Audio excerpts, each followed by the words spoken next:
2 whole volumes were skipped in order to bring us to where we are here. A massive arc covering 𝑷𝒉𝒊𝒍𝒊𝒑's plans to subjugate the Holy Kingdom. And while it is something that we'll see later on in the upcoming movie, there is some context that needs to be given in order to understand certain things right now. What I mean is that things like the Re-Estize Kingdom's dire predicament, along with the Sorcerer Kingdom's sudden influence over the continent, may not make sense unless you know what happened during those prior volumes. Long story short though, 𝑷𝒉𝒊𝒑 was sent to create some sort of conflict with the Holy Kingdom, which they would then have no choice but to rely on the Sorcerer Kingdom to help them resolve.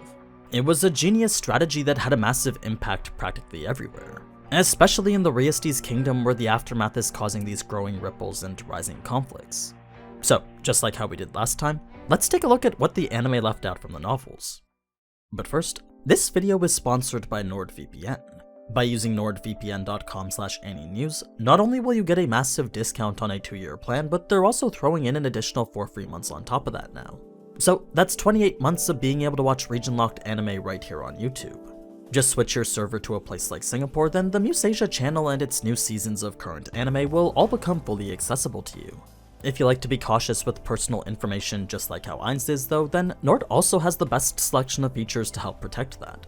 It's like having your own Zanac for your online data. There's layers of encryption which ensure your data's safety, a threat protection tool which blocks all ads, trackers, and malware, a comprehensive monitor which notifies you of any leaked passwords, then numerous other features which keep your internet activity hidden. Plus, with the fastest connection speeds out there, Nord really does provide the best VPN for streaming and gaming. So, if you're interested in a more secure online experience, then be sure to use nordvpn.com/AniNews or even code AniNews at checkout in order to get an exclusive 2-year deal plus those 4 months free. It's a discount you'll only be able to get from channels like mine. Plus, with a 30-day money-back guarantee, you can see for yourself risk-free just how useful NordVPN is. But now, let's get back to the video. Episode 47, An Unexpected Move, covering chapters 1 and 2 from volume 14 of the light novel. Where the story starts first is the private work session 𝑷𝒉𝒊𝒑 was doing to manage Zanac, specifically a review of its stance on foreign and domestic policy within their kingdom. The former dealt with the establishment of a very intricate intelligence network, while the latter was more for handling whatever few minor crimes were occurring throughout the city. To clarify on both though, many agents from different nations were currently within a rental, all of which were granted free reign to do whatever, but at the same time kept under close watch by 𝑷𝒉𝒊𝒑 and 𝑷𝒉𝒊𝒑. When it came to the affairs of their own people, while there was the occasional minor crimes being committed, the streets of their nation had become so safe in comparison to others that not only could women and children walk around just fine at night, but 𝑷𝒉𝒊𝒑 had even found it necessary to import some of the Empire's own criminals to here. It's not like she wanted murderers and thieves on their streets, but she did feel it important to test their policy on those who did commit crimes. That way, when a crime was eventually committed, she could approach it in the most efficient way possible. Now, the reason 𝑷𝒉𝒊𝒑 was so hung up on this was mainly because of how significant it was. Like, you gotta be a special kind of stupid to break the law in the Sorcerer Kingdom. So 𝑷𝒉𝒊𝒑 was pretty caught up in trying to figure out whatever motive would cause someone to do that. Then, in accordance with Heinrich's triangle, 𝑷𝒉𝒊𝒑 knew that for every major incident that occurred, 29 minor ones and 300 irregularities would go unnoticed. It was a whole skew of issues 𝑷𝒉𝒊𝒑 felt the need to resolve herself. Regardless of whether it was an irregularity or a minor incident, every little thing was something she wanted identified and dealt with. Thus the reason for the mountain of paperwork she was dealing with here. It was a whole month's worth of judicial reports for the entire city. As for what she was doing with them, well, that mostly entailed determining if the judgments were appropriate, along with the brief analysis into why the crime might have been committed. By focusing on that second part, not only would 𝑷𝒉𝒊𝒑 be able to deduce any potential problems hidden within the minds of the populace, but she could also determine if any new laws were needed. A closer look into the minds of her people definitely made understanding the state of the kingdom a whole lot easier. Aside from that though, there was a whole lot more to her job than just domestic policy. As the person in charge of overseeing all Zanac personnel, it was her job too to solve the staff shortage that they were currently facing. Then, with economic policy, law creation, and racial harmony all on her plate as well, 𝑷𝒉𝒊𝒑 wanted nothing more than to just ask Ainz for guidance here. The thing is, as the leader given absolute power to handle this, not only would asking Ainz for help be a significant burden to him, but it would also show a lack of ability to handle it, making this a precarious situation which she felt 𝑷𝒉𝒊𝒑𝒑 would take advantage of. Since his job in the Sacred Kingdom was finished, his next task was to set up the intelligence agency, a discrete, comprehensive network that gathered information from all across the continent. Ideally, Albedo would have liked to be in charge of that too, but at the rate things were going, it seemed like 𝑷𝒉𝒊𝒍𝒊𝒑 was going to be. And that was something she would have liked to avoid no matter what. You see, it was very important this network be handled by someone she could control. Someone who would follow her orders to the letter, all while ignoring the ulterior motives that came behind those orders. If someone like 𝑷𝒉𝒊𝒍𝒊𝒑 was in charge of this network, then it was very possible he'd find out about her true intentions, an important secret she was keeping hidden even from Ainz. So, out of all the people she could ask in Nazarick, there was very few she could trust to handle the responsibility of this. Like, even her older sister had the potential to turn on her if she found out the truth about it. Perhaps Rubedo or Pandora's actor could suffice, but the main underlying issue was the lack of options. There simply wasn't enough personnel or money to operate at an optimal efficiency here. Now, the last thing worth mentioning from this scene is that even with 𝑷𝒉𝒊𝒍𝒊𝒑 being the greatest threat from Nazarick, Albedo had gone to mention a girl who required even more caution than him. Despite being a lowly human, bringing Renner in was just as or even more risky. So that just went to show how high her impression of Renner is. Moving on to Zanac's meeting next, and that's where we find out just how grave the situation really is for him. It's a bit hard to grasp considering the Holy Kingdom arc we skipped, but the overall issue is pretty much this. Due to a plethora of problems from separate incidents, it was only a matter of time until the kingdom's food production declined to a point of crisis. You see, with the yield of food declining due to the lack of manpower, a basic drought was all that was needed to collapse the entire market. Then, once the supply of food can't meet the demand, the prices would increase and those closest to poverty would be the ones to suffer. Sure, they could hire druids to temporarily make it rain or provide warmth throughout the winter, but such a scheme would require every village to have a druid of its own. That or a mage on par with the Empire's Triadcaster. But since the kingdom never pursued magic due to their ignorant perception of it, the amount of druids it had definitely wasn't enough for this. The nobles just didn't see it beneficial to teach the masses or their heirs anything related to magic. To them, the main source of power was strength, thus the kingdom's significant focus on knighthood. So, with zero plausible options regarding how to increase their food supply, the only out was the one provided to them by the kingdom next door to them. The Sorcerer Kingdom that had filled their vacant warehouses with all sorts of supplies. What I mean is that ever since Season 2 when 𝑷𝒉𝒊𝒍𝒊𝒑 had stolen all the supplies previously held in those warehouses, the space formerly held by the kingdom had now been contracted out to Ainz. Since keeping it empty was the only other alternative, the merchants who owned them were more than happy to rent the space out to another nation, one that kept these warehouses filled with supplies that anyone could buy.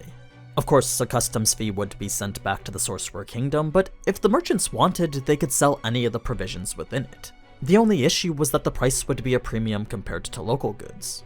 So, with none of the population wanting to supply funds back to their enemy, these stacked warehouses would remain filled to the brim, providing a source of food that could solve the inevitable shortage, but at the same time it would fund the very people who killed 2% of their population.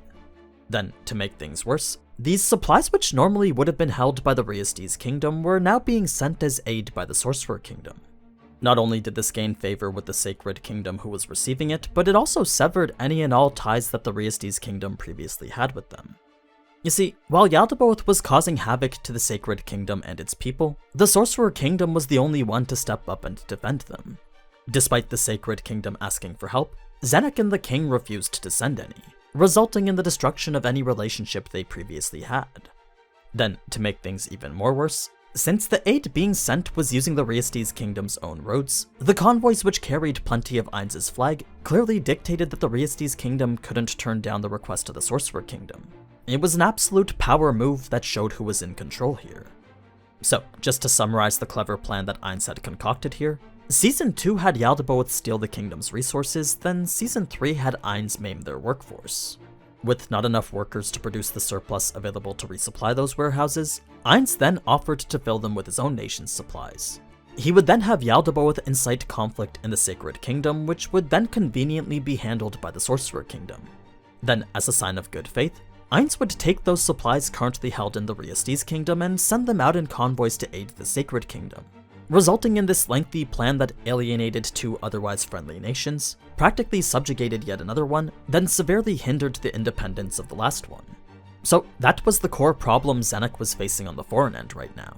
When it comes to his domestic issues though, in addition to an emerging faction of idiots rising in power, there was also this new social movement that was causing a bit of a stir lately. Not much was known about how it came to be, but the leader was known to be a mysterious woman known as the Faceless One, a key figure who formed a sect revolving around this single core teaching. Remaining weak was a sin, and everyone must strive to become stronger. At first glance, this may not seem like that big of a deal, but when you really think about where this mindset could lead, it was only natural for the ruling class to worry about their positions. This movement was a clear threat to their absolute authority. If the lower class gained strength that exceeded the level of its nobility, then it was only a matter of time before they would put that strength to use somehow. Now, while the Eight Fingers were still a massive threat as well, the biggest by far was the current split of the kingdom's factions. Their lack of agreement and the indecisive balance in power between them resulted in a deadlock which made decisions regarding the Sorcerer Kingdom unable to be made. The obvious play was to make themselves a vassal state, but doing that would only lead to a civil war. The nobles would never allow their power to be taken away by the royalty like that. Then, with the emerging faction being these low-born nobles lacking class or education, they were a true group of fools who caused nothing but trouble. Nobles who carried significant sway in their own domains, but were a bit too drunk on power since they'd never experienced it before. So, with them being a wild card that couldn't be controlled, there was no telling where the Re-Estize Kingdom would end up next. With all that said though, there was one countermeasure in which progress was going steadily, and that was the potential coalition that would stand up to Ainz and his Sorcerer Kingdom. Though not all were in full agreement, several of the Council States Dragonlords did think that Ainz was a problem that needed to be handled, resulting in this promise of mutual defense that only existed on friendship right now. So, despite not being established on paper, Zanac did hope that he could eventually make something more concrete from it. Now, the last thing worth mentioning about this meeting was Renner's defensive nature over the control of her orphanage. You see, even with Zanac offering royal funds to help with its operation, Renner insisted that the entire thing be managed by her. If another party was allowed to take part, then that would leave room later on for them to take the talented children she was trying to foster, a notion she wouldn't entertain no matter how much Zanac insisted. So, out of the 50 children already there, Renner made sure that all would belong to her. It was just as she finished making that clear that a minister would walk in bearing a report, one that depicted a situation so absurd that for the first time Renner's response had almost seemed human. The appearance of confusion on her normally reserved face was a scene that Zanac couldn't help but smile at. It reminded him that his sister could almost act as a human sometimes. Where that brings us to now is the fateful meeting which brought about that surprise in the first place. An encounter between scheming nobles whose grandiose ambitions blinded them from reality. So, if we look at Philip first, his main vice was that of greed. And while he did receive immense funding from his partner Hilma, he wasn't happy with being in debt to her.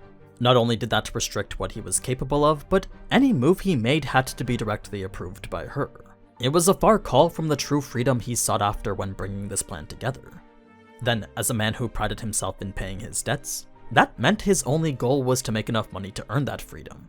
He could only do exactly what he wanted after making the money to gain his independence from Hilma. The thing is, his genius plan to grow luxury crops then sell them at a profit was nowhere near where he'd thought it to be at. In fact, the yields within his domain were actually steadily decreasing, so much so that at the rate it was currently going, paying Hilma back would be downright impossible. So that's why Philip was so desperate to find a way to increase his profits. He needed to find the fastest way to clear his debt. Now, for a bit more context on why Philip's plans weren't working, well, in addition to his people not wanting to try and grow a new specialty crop, the existence of those fully stocked warehouses placed a foothold on him. You see, because Philip's domain was stuck growing nothing but ordinary crops, he was directly competing against the stockpile of product Nazarick contracted to have within the capital. Remember, it was after Yaldabaoth had stolen the existing supplies in those warehouses that the Sorcerer Kingdom stepped in to fill them with their own. This wasn't intended to be sold within the Re-Estize Kingdom's market, but the Sorcerer Kingdom did give them permission to do so. Any product within could be sold at the fixed price Ainz had set for them. So, what that meant for Philip was that no matter what he grew and how much he grew of it, if the price he wanted to sell it for was higher than the Sorcerer Kingdom's, the merchants would be better off selling Ainz's products. Then, to make things worse, the place these provisions were being kept was also protected by a magic item which preserved the food indefinitely. So no matter how much time passed, regardless of whether a single crop was sold or not, the Sorcerer Kingdom's provisions would stay fresh forever. It was this everlasting supply of product that would remain as a foothold on the market forever. Then, to make things even worse again, even if the stock within was being sold by the Re-Estize Kingdom, the entiring workforce of the Sorcerer Kingdom's undead allowed them to keep replenishing the warehouses to max capacity. It was so much that their single city was set to produce the same as the entire kingdom. So, once Philip heard the root of his problems lay within the Sorcerer Kingdom, that's when he knew that the only way to succeed was to get rid of their supply. Only after their provisions were no longer on the market could Philip ever hope to sell his own crops at a profit. Of course, Philip knew going against them was quite the risky maneuver, but him and all his genius felt that no matter the outcome, the kingdom would definitely have his back for trying to commit such an outstanding act of valor. I mean, to him, stealing from an enemy nation was doing his country a service. So much so that he felt they would even give him a title for it. What Philip didn't even try to consider, though, was the possibility that these two other nobles were trying to play him for their own personal gain. And that leads us to a massive section of cut content I feel might be covered later. Since we're yet to see Philip's fate or the fate of the two nobles who spurred him, I wouldn't be surprised if we see their true motivations come to light in a flashback. That and the actual act of Philip stealing from the Sorcerer Kingdom's convoy. I know a lot of us were disappointed when we didn't get to see the infamous Cranewing formation.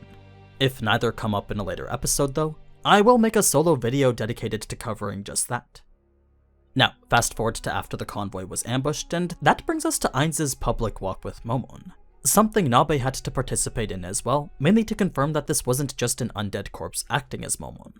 Of the two key things discussed here though, the first was the increased number of demi and subhumans walking amongst the populace, then the second was the state of the intelligence arm that he was trying to build. The former pertains more to the orcs he found in the Holy Kingdom arc, then the latter was his effort to ensure the Sorcerer Kingdom was always slightly ahead of its neighboring countries. So long as their advancement was always marginally ahead of everyone else's, the Sorcerer Kingdom could maintain its position as a leading global superpower. Thus the reason for this confidential intelligence agency. He needed agents in every country reporting on all their progress and industrial secrets. The only problem was that Ainz was running out of high-level monsters to be able to rely on for that. He was starting to have to look towards a more local option. If he could train human spies to report on their own country for him, then he wouldn't have to use precious data and Yggdrasil gold to summon agents of his own. Once again though, there was a fine line on how strong he could train these agents to be.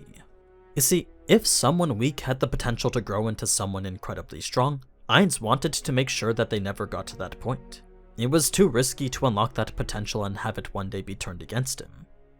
Moving on to the emergency meeting now, the presence of each floor guardian clearly dictated that it was important.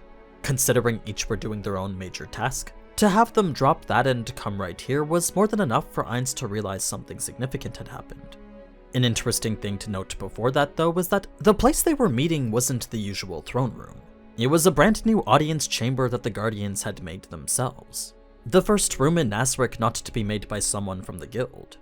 More importantly though, the clear effort made to create something of their own imagination was a pleasant indicator highlighting the Guardians' individual development. They were visibly starting to become more and more their own entities, not just slaves to the flavor text their creators had made for them. So, as he watched his friends' children grow into these independent adults, Ainz couldn't help but be proud of all the progress they'd made. Now, when we get to the root of the problem, Ainz could only see it as a classic mismanagement issue. Albedo had hired a fool to do a job that he wasn't fit for, gave that fool to an unsuspecting manager, then was unfortunately caught off guard when that new hire messed up. It was the type of personnel issue that he was all too familiar with. So, where that matter brings us is to the eventual plot to use the carrot and the stick on an international scale. A standard plan that revolved around a basic concept, all of which led to a single crucial goal. Fabricate a reason for the Sorcerer Kingdom to get involved. Regardless of whether it's a civil war or famine, so long as the dilemma becomes too much for a nation to handle on their own, the Sorcerer Kingdom can always step up as the hero, thus giving them valid reason to enter into another nation's affairs. But yeah, that's pretty much everything that we missed from the episode. Now, before I go, I'd like to thank NordVPN once again for sponsoring this video. It's sponsors like them that allow me to keep making videos the way that I do. So, if you want to show them some love, then be sure to head over to nordvpn.com/AniNews. Not only is it a great way to support the channel, but that 4 months free is definitely worth taking advantage of. But anyway, As always, thank you so much for watching, and if you enjoyed this type of anime content, then you already know what to do. So, until next time, ciao!